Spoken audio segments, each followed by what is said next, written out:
Kawan Catra, jumpa kembali dengan Akila di channel Jurnal Catra. Kalau ngomong aspek pajak, kalau yang tadi dijelaskan pertama, itu adalah penerimaan terpenting nih untuk negara, kayak ya. gitu.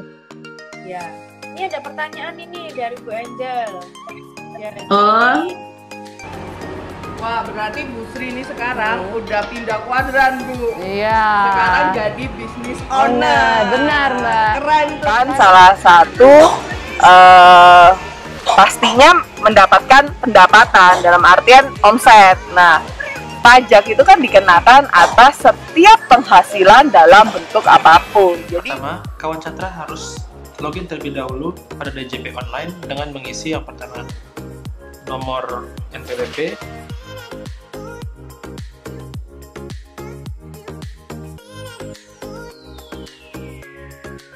Kalau yang belum jelas bisa tulis di kolom komentar atau ikut Kempol, kelas mengajar pajak online.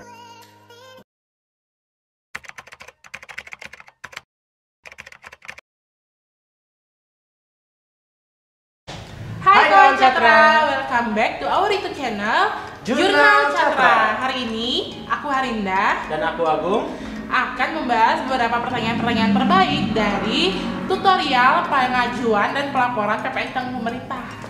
Nah, sebelum kita masuk ke dalam materi, jangan lupa buat seluruh kawan Catra untuk terus mendukung channel Jurnal Catra agar semakin berkembang dan memberikan informasi terbaru tentang perpajakan kepada seluruh kawan Catra. Caranya gampang banget, cukup dengan like, Subscribe, komen, dan share sebanyak-banyaknya agar banyak teman-teman dari kawan Catra yang tahu tentang Jurnal Catra. Oke, sekarang kita masuk ke dalam materi ya. Sebelum kita masuk ke dalam pertanyaan-pertanyaan terbaik dari kawan Catra mengenai di konten tutorial pengajuan dan pelaporan tentang pemerintah, aku pengen bahas sedikit nih tentang PMK 143 yang bakal menjadi topik pembahasan Q&A kita hari ini. Nah, menurutmu gimana? Kalau PMK 143 ya, itu sebenarnya sama aja sama PMK 28 karena PMK 143 ini terbit untuk menggantikan PMK nomor 28 tahun 2020. Isinya sebenarnya hampir sama semuanya, cuma ada beberapa tambahan seperti sektor industri yang boleh memanfaatkan insentif ini. Sama kalau di PMK 28 itu kan wajib pajak bisa memanfaatkannya cuma sampai akhir bulan September tahun 2020. Tapi di PMK 143 ini wajib pajak itu udah bisa memanfaatkannya sampai akhir tahun 2020. Jadi ada tambahan 3 bulan pemanfaatan ya. Oke. Dan itu juga yang tadi dikatakan oleh Harinda, ada tambahan industri itu adalah industri farmasi yang mendapatkan bahan baku untuk pembuatan vaksin dan obat. Jadi kan sekarang pemerintah lagi gencar nih untuk buat vaksin dan obat untuk pandemi corona, sehingga pemerintah memberikan insentif berupa PPN tanggung pemerintah bagi industri farmasi yang sedang berusaha untuk mendapat vaksin dan obat-obatan. Sementara itu juga yang berikutnya, wajib pajak yang memperoleh vaksin dan obat dari industri farmasi tersebut juga bisa memanfaatkan insentif. Kayak gitu tambahannya. Oke, berarti untuk PMK 143 itu seperti itu ya untuk seluruh kawan Catra. Sekarang kita akan masuk ke dalam pertanyaan-pertanyaan terbaik yang sudah diberikan kawan Catra ke konten video YouTube kami.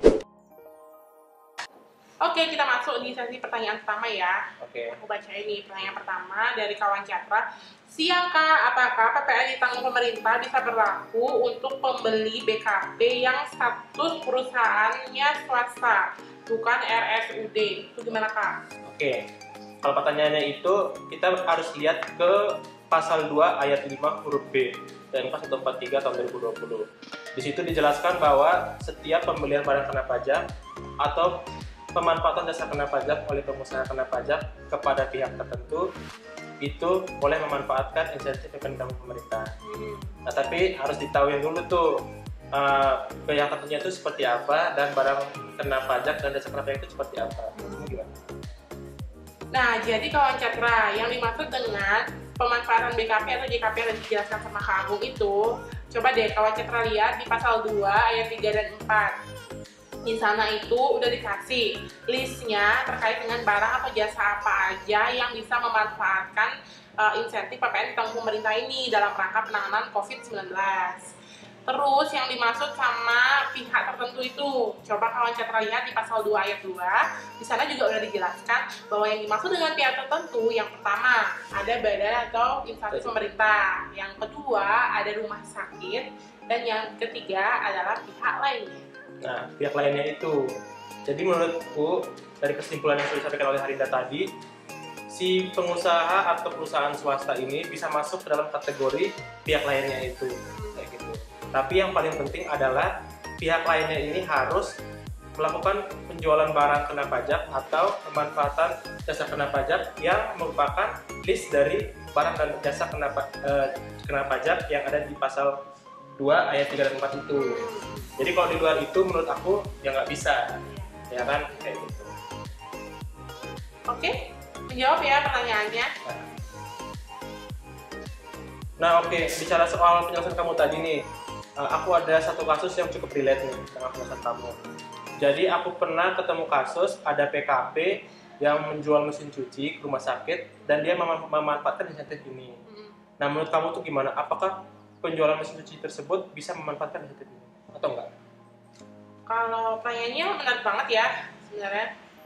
Ya menurut kita sih, kita balik lagi aja sih ke pasal 2 ayat 3 dan 4 tadi yang udah jelasin, yang menjelaskan tentang pemanfaatan BKP atau penyerahan JKP itu udah ada listnya mana aja sih barang dan jasa yang bisa manfaatin PPN ditanggung pemerintah sih, Kak.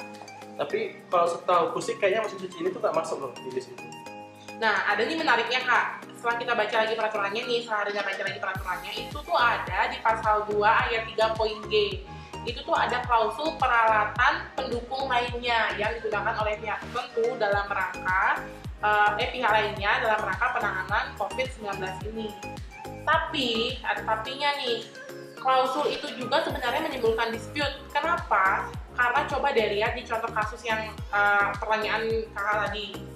Nah, itu tuh kan jadinya banyak nih PKP yang berusaha menghubung-hubungkan penjualannya dia dalam rumah sakit nih, apalagi dalam rangka penanganan COVID-19 ini. Jadi kan sah-sah aja kan itu terjadi karena peraturan pasal 2 ayat 3 poin G ini. Betul, aku setuju ya.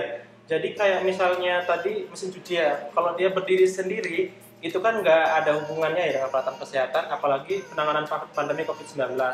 Tapi kalau dia dijual ke rumah sakit, untuk contohnya misalnya membersihkan peralatan medis yang digunakan oleh tenaga medis, boleh dong berarti untuk menangani COVID-19 kan gitu ya. Jadi bisa masuk ke dalam poin G ini.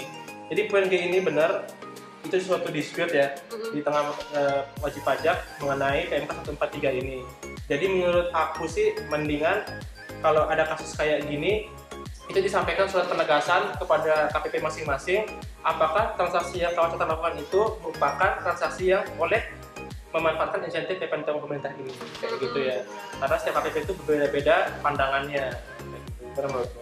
Ya, dia juga setuju sih, Kak, kayak gitu. Jadi untuk pertanyaan tadi harusnya udah terjawab ya, Kak. Udah terjawab ya, berarti harus minta surat penegasan agar kawan Catra nggak perlu khawatir lagi di kemudian hari bakal dipungut PPN-nya, kayak gitu. Oke, kita masuk ke pertanyaan berikutnya ya. Ini ada pertanyaan dari kawan Catra, nanya tentang bagaimana kalau saat pelaporan realisasi COVID PPN DTP itu ada salah satu atau beberapa faktur yang tidak dibuatkan ID billing PPN-nya. Terus dampaknya apa yang terjadi kalau terlambat melaporkan laporan realisasi tahap 1? Oke, untuk menjawab pertanyaan ini kita perlu melihat pasal 3 PMK nomor 143 tahun 2020. Di situ dijelaskan bahwa setiap pembelian barang kena pajak dan pemanfaatan jasa kena pajak oleh pengusaha kena pajak yang PPN ditanggung oleh pemerintah wajib membuat yang pertama faktur pajak atau dokumen sejenisnya yang diberikan keterangan PPN ditanggung pemerintah ex PMK 143 tahun 2020. Oke, yang kedua harus membuat laporan realisasi PPN ditanggung pemerintah. Nah, itu harus dibuat. Jadi dari pertanyaan tadi berarti dia nggak buat keduanya kan? Nah, sementara itu kewajiban untuk membuat e-billing PPN DTP ex PMK 143 tahun 2020 ini juga berlaku untuk transaksi impor, yaitu penyerahan BKP atau pemanfaatan JKP dari luar daerah pabean ke dalam daerah pabean nih. Jadi selain dua syaratan itu juga berlaku untuk wajib pajak yang melakukan transaksi impor. Terus untuk menjawab pertanyaan terkait apa sih konsekuensinya kalau nggak ngelakuin syarat-syarat itu. Oke, kalau bicara soal konsekuensi, kita lihat di pasal 3 ayat 4 PMK nomor 143 tahun 2020 ya.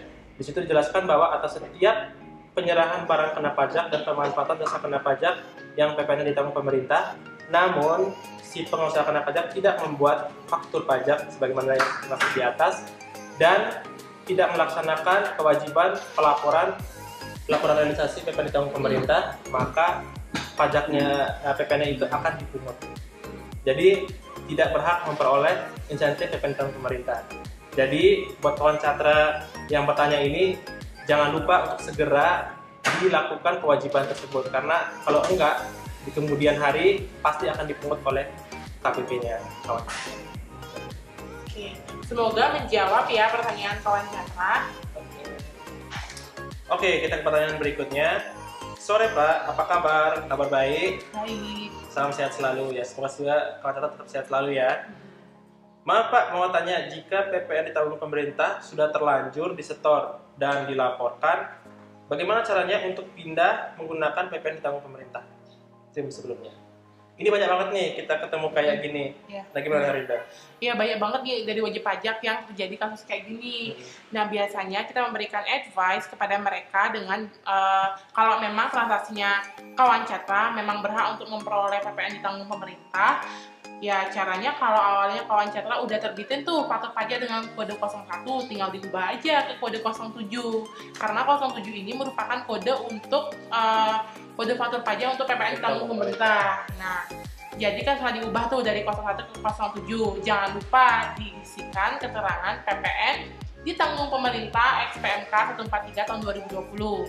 Nah, atas perubahan itu kan otomatis ada lebih bayar tuh kan, yang awalnya dipungut jadinya tidak dipungut, ada lebih bayar. Atas lebih bayar itu, kawan Catra bisa melakukan kompensasi ke masa berikutnya atau ke masa pajak tertentu. Selain kompensasi juga ada solusi dilakukan restitusi. Restitusinya itu juga harus sesuai dengan peraturan perpajakan yang berlaku.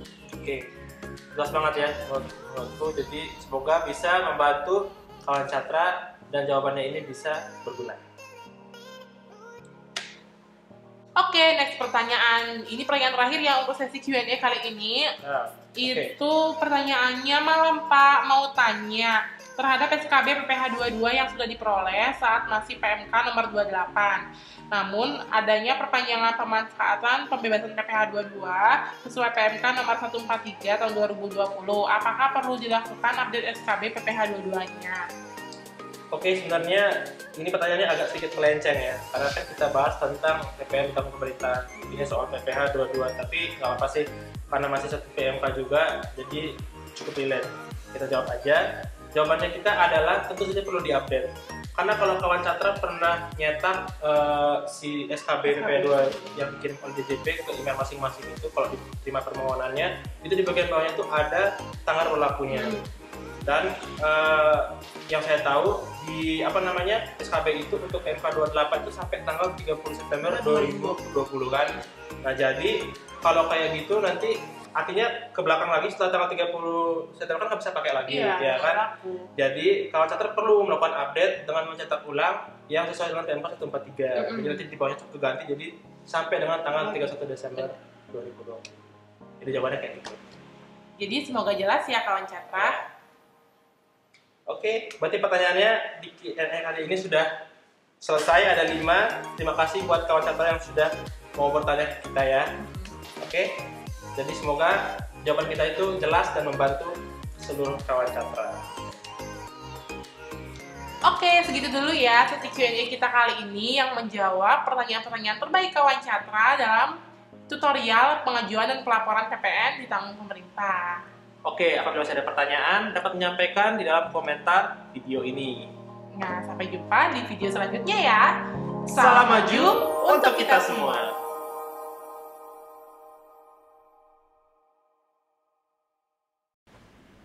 Ya, kawan Catra bang ya, 1.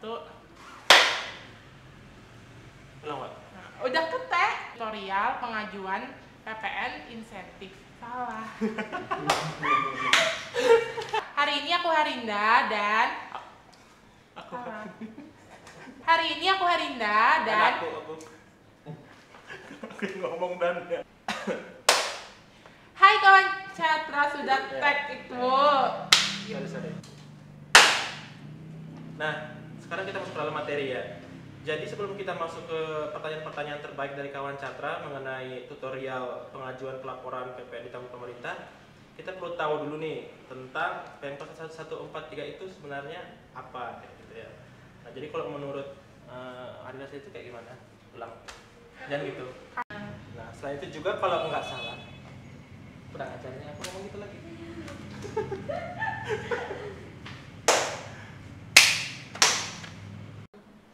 Tapi di sini kita harus lihat yang pertama Oh iya. sorry. Nah, enggak. Yang kedua ada rumah sakit dan yang ketiga ada pihak tertentu. Jadi, oh iya, aku salah. Nah, menurutmu tuh gimana? Apakah penjualan mesin cuci ke rumah sakit itu bisa nggak dapat pandemi? Di kemudian hari bakal dipungut PPN-nya kayak gitu. Udah. Yang susah udah. Ini dikit kok. Sebagai penjelasan di atas. Dan yang kedua, tidak membuat laporan realisasi DTP, PPN DTP. Saat yang 2020. Di situ dijelaskan bahwa atas setiap Kenapa? oleh DJP ke emailnya kawan Catra itu di bagian bawahnya tuh ada tanggal berlakunya itu sampai kapan kan? Nah, kalau nggak salah Kalau nggak salah. selesai gini. Sabar. Oke, segitu dulu ya sesi Q&A kita kali ini. Apa dulu yang kita dulu yang balik ya? Masih rapi, Pak. Salam maju untuk kita semua.